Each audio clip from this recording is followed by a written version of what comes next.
अस्सलाम वालेकुम स्टूडेंट्स। एक नए टॉपिक के साथ आपके सामने एक दफ़ा फिर से मौजूद हैं। और स्टूडेंट्स, हमारा आज का जो टॉपिक है वो है इलेक्ट्रोपॉजिटिव कैरेक्टर ऑफ मेटल्स। अगर आप पीरियोडिक टेबल को गौर से देखें तो पीरियोडिक टेबल का जो फर्स्ट ग्रुप है उसको हम कहते हैं अल्कली मेटल्स। और अल्कली मेटल्स के अंदर स्टूडेंट्स हमारे पास आते हैं जो एलिमेंट्स लिथियम। सबसे पहला तो हाइड्रोजन है, उसको हम कंसीडर नहीं करते, लाइटेस्ट एलिमेंट है। उसके अलावा जो फर्स्ट ग्रुप है वो स्टार्ट होगा lithium, sodium, potassium, rubidium, caesium and francium. और ये जो फर्स्ट ग्रुप एलिमेंट्स हैं इनको हम कहते हैं अल्कली मेटल्स। ठीक, और जो सेकेंड ग्रुप है बिल्कुल इसके साथ ही टॉप टू बॉटम जो है वो ग्रुप्स हैं। और हमारे पीरियोडिक टेबल में जो है वो टोटल 18 ग्रुप्स हैं और 7 पीरियड्स हैं। अभी हम बात कर रहे हैं फर्स्ट ग्रुप की, अब हम बात करेंगे सेकंड ग्रुप की जो कि है अल्कलाइन अर्थ मेटल्स। और इसके एलिमेंट्स को भी आप देख लें, BeMgCa, SrBa एंड Ra, ये हैं जी अल्कलाइन अर्थ मेटल्स। अब पीरियोडिक टेबल में मेटल्स जो हैं वो पीरियोडिक टेबल की लेफ्ट साइड पे मौजूद हैं। अब पीरियोडिक टेबल की राइट साइड पे अगर आप देखें तो आपको नॉन मेटल्स दिखाई देंगे। नॉन मेटल्स में आपके पास है कार्बन, ऑक्सीजन, नाइट्रोजन एक्सेट्रा। अब स्टूडेंट्स, मेटल्स जो हैं इनके बारे में एक ख़ास इनकी प्रॉपर्टी है, टेंडेंसी है जिससे ये पहचाने जाते हैं, और वो ये है कि they have the tendency to lose electrons. इनमें एक ख़ास प्रॉपर्टी है कि ये अपने इलेक्ट्रॉन्स जो हैं वो जल्दी लूज़ कर देते हैं बहुत आसानी के साथ। और जब वो ये इलेक्ट्रॉन लूज़ करते हैं तो वो क्या बन जाते हैं, इनके अंदर एक कैरेक्टर डेवलप हो जाता है जिसको हम कहते हैं इलेक्ट्रोपॉजिटिव कैरेक्टर ऑफ मेटल्स। इसी तरह अगर नॉन मेटल्स की बात करें, सो नॉन मेटल्स जो हैं they can gain electrons. Non metals क्या करते हैं, इलेक्ट्रॉन्स को गेन करते हैं, and now they become the electronegative character आ जाता है। दोनों के बारे में मैं आपसे मजीद डिस्कस करती हूँ। सबसे पहले देखना है electropositive character of metals. Metals मैंने आपको दिखा दिए हैं पीरियोडिक टेबल में कहाँ पे इनकी लोकेशन है। और they have the tendency to lose electrons and form positive ion. ज़ाहिर सी बात है, जब ये इलेक्ट्रॉन को लूज करेंगे तो इनके ऊपर जो चार्ज डेवलप होगा वो पॉजिटिव होगा। उसकी क्या वजह है, क्योंकि हमें पता है कि एक एटम के अंदर इलेक्ट्रॉन्स एंड प्रोटॉन्स जो हैं वो बराबर तादाद में मौजूद होते हैं। और अगर ये इलेक्ट्रॉन लूज करेंगे तो समझे इन्होंने नेगेटिव आयन को लूज कर दिया। तो जब नेगेटिव आयन लूज किया तो पॉजिटिव जो चार्जेस थे उनका चार्ज जो है वो पूरे एटम पे प्रिवेल कर जाएगा। सो इन पे पॉजिटिव चार्ज आ जाएगा और ये बन जाएंगे पॉजिटिव आयन। सो फर्ज करें मेटल है, metal arrow M positive plus 1 electron minus. इन्होंने एक इलेक्ट्रॉन दिया मेटल ने, जब लूज कर दिया तो इसके ऊपर पॉजिटिव चार्ज आ गया। सो इसने इलेक्ट्रो पॉजिटिव कैरेक्टर को अटेन कर लिया। इसको हम ऐसे भी लिख सकते हैं, metal loss of electron. Metal ने इलेक्ट्रॉन को लूज किया, क्या बन गए, कैटाइन बन गए। कैटाइन किसको कहते हैं, जिसके ऊपर पॉजिटिव चार्ज है। अब ये मोर रिएक्टिव बन जाते हैं। साथ ही इलेक्ट्रोपॉजिटिव कैरेक्टर के साथ क्या आ जाती है एबिलिटी कि दे बिकम मोर रिएक्टिव। अब alkali metals are more electropositive. अगर हम देखें, मैंने आपको ग्रुप 1 और ग्रुप 2 के एलिमेंट्स बताए हैं। सोडियम जो है that is present in the group 1 elements alkali metals में। मैग्नीशियम जो है वो हमारे पास ग्रुप नंबर 2 में प्रेजेंट है। These are called alkaline earth metals. अब sodium is more electropositive than magnesium.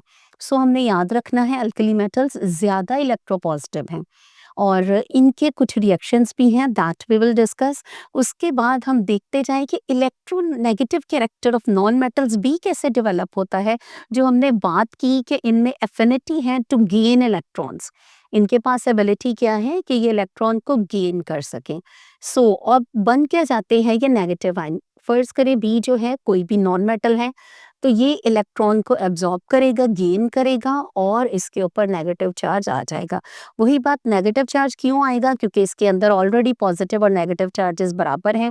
जब एक इलेक्ट्रॉन को अपने अंदर ऑब्जर्व करेगा तो इसके अंदर नेगेटिव चार्जेस ज़्यादा हो जाएंगे। अब हम इसको कहेंगे एनाइन।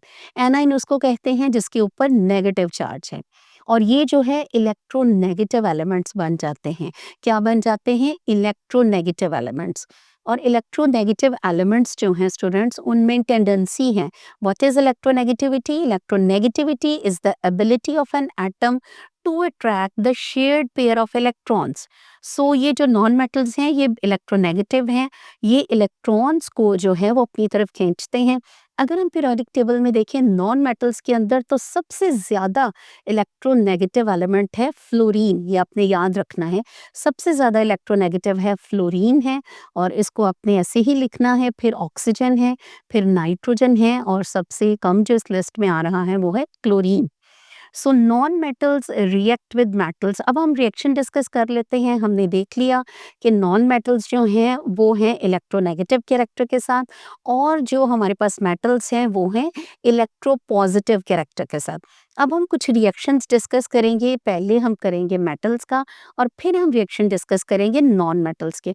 सो मेटल्स का रिएक्शन जो है वो सबसे पहले ये है, ये रिएक्ट करते हैं वाटर के साथ बहुत वाइगरसली, बहुत तेजी के साथ। सो मेटल्स हैं लाइक सोडियम, ये हमारे पास मौजूद है एल्कली मेटल्स के ग्रुप में। ये रिएक्ट करेगा वाटर के साथ, 2Na plus 2H2O arrow, 2NaOH plus H2। ये सोडियम हाइड्रोक्साइड बनाएगा और हाइड्रोजन गैस को रिलीज करेगा। ये आपने याद रखना है, अल्कली मेटल्स वाटर के साथ रिएक्ट करते हैं, और जब करेंगे बहुत तेजी के साथ करेंगे, सोडियम हाइड्रोक्साइड बनेगा और हाइड्रोजन गैस रिलीज होगी। नंबर 2 रिएक्शन इनका आता है हैलोजेंस के साथ। सो सबसे पहले जान ले स्टूडेंट्स, हैलोजेंस क्या हैं? Halogens are group number 17 elements, chlorine, fluorine, bromine, iodine and astatine. इसको हम कहते हैं हैलोजेंस। अब ये अल्कलाइन मेटल्स जो हैं ये रिएक्ट करते हैं हैलोजेंस के साथ, और क्या बना देते हैं? सोडियम क्लोराइड आयोनिक कंपाउंड इन्होंने बना दिया है। यानी कोई भी हैलाइड हम लेंगे, हैलाइड में से हम क्लोरीन, फ्लोरीन, ब्रोमीन, आयोडीन कोई भी ले सकते हैं, और उसको रिएक्ट करवाएंगे सोडियम के साथ, मेटल्स के साथ, तो हमारे पास जो है वो आयनिक कंपाउंड बनेगा। अगर आप गौर करें तो मेटल्स और नॉन मेटल्स आपस में मिलकर बहुत सारे कंपाउंड्स बनाते हैं। क्यों? क्योंकि मेटल्स की एबिलिटी है कि वो इलेक्ट्रॉन्स को लूज कर देता है, नॉन मेटल्स की एबिलिटी है कि वो इलेक्ट्रॉन्स को गेन कर देते हैं। ओके जी, थर्ड रिएक्शन है रिएक्शन विद एसिड्स। अब हम देखेंगे कि मेटल्स जो हैं वो एसिड्स के साथ किस तरह रिएक्ट करते हैं। एसिड के साथ रिएक्ट करेंगे और बनाएंगे सॉल्ट, और साथ में रिलीज करेंगे हाइड्रोजन गैस। सो ये 2-3 प्रॉपर्टीज हैं जो आपने इनकी लर्न करनी है। आपको पता होना चाहिए what is electropositive character of metals, और इसकी डेफिनेशन के साथ आपने इसके 2-3 रिएक्शंस हैं that you need to learn, और ये आपने अच्छे से देखने हैं। अब हम चलते हैं इलेक्ट्रोनेगेटिव जो कैरेक्टर था उसके रिएक्शंस की तरफ। नॉन मेटल्स जो हैं, अब नॉन मेटल्स में मैंने आपको पहले बता दिया था कार्बन, नाइट्रोजन एंड ऑक्सीजन है। फर्स्ट करें, non metals react with metals and form ionic compounds. Non metals जो हैं वो रिएक्ट करेंगे मेटल्स के साथ और क्या बना देंगे? कोई भी ionic compound. Non metals combine with other non metals and form molecular substance. Non metals आपस में भी कंबाइन करेंगे, लाइक हाइड्रोजन है नॉन मेटल, वो ऑक्सीजन के साथ कंबाइन कर जाएगा तो बना देगा वाटर। कोई भी मॉलिक्यूलर सब्सटेंस जो है वो बना देंगे। और अपने इस जो कैरेक्टर है इलेक्ट्रोनेगेटिव कैरेक्टर और जो इलेक्ट्रोपॉजिटिव कैरेक्टर है, इसको अपने लॉन्ग क्वेश्चन के लिए रेडी करना है, और इसमें एमसीक्यूज भी पूछे जाते हैं। एमसीक्यूज किसी भी तरह के आ सकते हैं, like what is the more electronegative element, so आपने याद रखना है fluorine is the most electronegative element. इसके अलावा इसके रिएक्शंस भी पूछे जा सकते हैं। एक चीज़ और है कि अल्कलाइन अर्थ मेटल्स जो हैं, ये मैंने आपको बता दिया, ये सेकेंड ग्रुप में है। लूज इलेक्ट्रॉन्स इजीली, ये भी इलेक्ट्रॉन्स इजीली लूज कर देते हैं लेकिन लेस रिएक्टिव हैं। अब मैग्नीशियम जो है ये बड़ा फेमस एलिमेंट है अल्कलाइन अर्थ मेटल का, और ये लेस इलेक्ट्रोपॉजिटिव है। सो याद रखें, अल्कली मेटल्स ग्रुप 1 जो मेटल्स हैं वो मोर इलेक्ट्रोपॉजिटिव हैं, और जो second alkaline earth metals these are less electropositive. ये रिएक्ट करते हैं वाटर के साथ लेस वाइगरसली, यानी कम तेजी के साथ। और एल्यूमिनियम जो है ये भी आपने सुना होगा, ऑल्सो इलेक्ट्रोपॉजिटिव, ये भी इलेक्ट्रोपॉजिटिव मेटल है ये। और रिएक्ट करता है एसिड के साथ, और जब ये एसिड से रिएक्ट करता है तो बना देता है सॉल्ट एंड हाइड्रोजन गैस। सो आपने जब मेटल का जिक्र करना है इसके इलेक्ट्रोपॉजिटिव कैरेक्टर का, तो आपने दोनों ग्रुप डिस्कस करने हैं, alkali metal and alkaline earth metals. और नॉन मेटल्स में आपने सिर्फ और सिर्फ जो है वो नॉन मेटल्स की ही बात करनी है। अब स्टूडेंट्स हमारे पास जो है आगे यूनिट में अगर आप देखें तो यूनिट 3.6 जो है हमारे पास कुछ प्रॉपर्टीज जो हैं वो आयनिक कंपाउंड और कोवेलेंट कंपाउंड्स की जो है वो डिस्कस की गई हैं। ये आपके पास 5 मार्क्स का लॉन्ग क्वेश्चन भी आ सकता है और 2 मार्क्स शॉर्ट में भी पूछा जा सकता है। इनकी प्रॉपर्टीज जो हैं दीज आर वेरी इंफॉर्मेटिव और ये आप पहले भी कर चुके हैं, इसको एक नज़र देख लेते हैं। एक तरफ हमने आयनिक कंपाउंड की प्रॉपर्टीज को लिखना है, दूसरी तरफ हमने कोवेलेंट कंपाउंड्स जो हैं इनकी प्रॉपर्टीज को डिस्कस करेंगे। These are very easy, just you need to go through और फिर आपने इसको अपने लॉन्ग क्वेश्चन के लिए प्रिपेयर कर लेना है। नंबर 1 ये आपने हमेशा याद रखना है, आयनिक कंपाउंड जो हैं ऑपोजिटली चार्ज्ड आयंस के दरमियान बनेंगे। Exist as strong electrostatic force, like अगर आप देखें कि सोडियम क्लोराइड जो है दैट इज आयनिक कंपाउंड, याद रखना है ये नेगेटिव और positive charged oppositely charge ions के दरमियान बनेगा और इसके दरमियान स्ट्रॉन्ग इलेक्ट्रोस्टैटिक फोर्स है, यानी ये स्ट्रॉन्ग बॉन्ड है और इलेक्ट्रोस्टैटिक फोर्स से जुड़ा हुआ है। इसके अकॉर्डिंग ऑपोजिट अगर हम देखें कोवेलेंट बॉन्ड, ये न्यूट्रल मॉलिक्यूल्स हैं, ऑपोजिटली चार्ज इनमें कोई नहीं है, न्यूट्रल मॉलिक्यूल्स हैं। और अट्रैक्टिव फोर्सेस किसके दरमियान मौजूद हैं? न्यूक्लियाई एंड शेयर्ड इलेक्ट्रॉन्स, जो इलेक्ट्रॉन्स शेयर कर रहे हैं। लाइक अगर ये हमारे पास हाइड्रोजन के दरमियान मौजूद है कोवेलेंट बॉन्ड, सो हाइड्रोजन एक हाइड्रोजन देगा एक इलेक्ट्रॉन, दूसरा हाइड्रोजन भी एक इलेक्ट्रॉन देगा। सो ये जो शेयर्ड इलेक्ट्रॉन पेयर हो जाएगा, तो ये किस तरह से फोर्सेस शेयर होंगी? इसका न्यूक्लियस इसके इलेक्ट्रॉन को शेयर कर रहा है, इसका न्यूक्लियस इसके इलेक्ट्रॉन को शेयर कर रहा है। सो कोवेलेंट बॉन्ड जब बनेगा तो ये स्ट्रॉन्ग अट्रैक्शन होगी न्यूक्लियस की दूसरे इलेक्ट्रॉन के साथ, और दूसरा जो एटम है उसके न्यूक्लियस दूसरे इलेक्ट्रॉन्स के साथ जो है वो स्ट्रॉन्ग अट्रैक्शन होगी, तब बनेगा कोवेलेंट बॉन्ड। और एज ए होल जो है वो कोवेलेंट बॉन्ड जो जिस कंपाउंड में बनता है वो न्यूट्रल है, जबकि आयनिक जिसमें बनता है उसके अंदर चार्जेस मौजूद हैं। अब दूसरी बात इसमें याद रखें कि आयनिक कंपाउंड्स में हमेशा जो है वो high melting and boiling point है।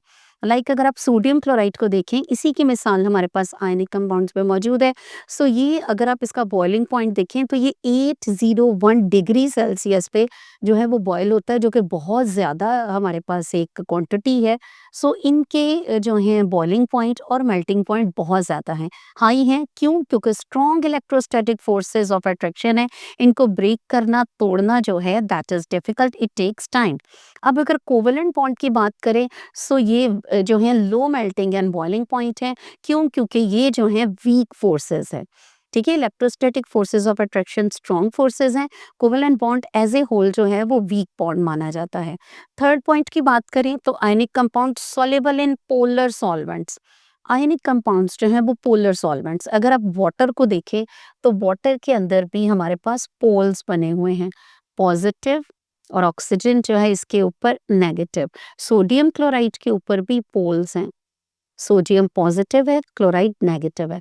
सो क्लोराइड जो है वो इसके साथ जुड़ जाएगा और सोडियम जो है वो ऑक्सीजन के साथ जुड़ जाएगा। सो ये हमेशा सॉल्युबल होंगे पोलर सॉल्वेंट्स जिनके अंदर पोल्स यानी चार्जेस बने होंगे।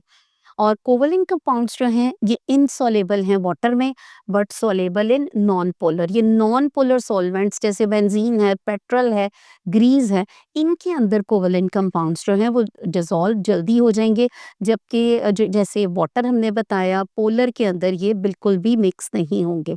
जैसे आप देखिए पेट्रोल जो है अगर हम इसको पानी के अंदर मिक्स करते हैं तो पेट्रोल कभी भी मिक्स नहीं होता।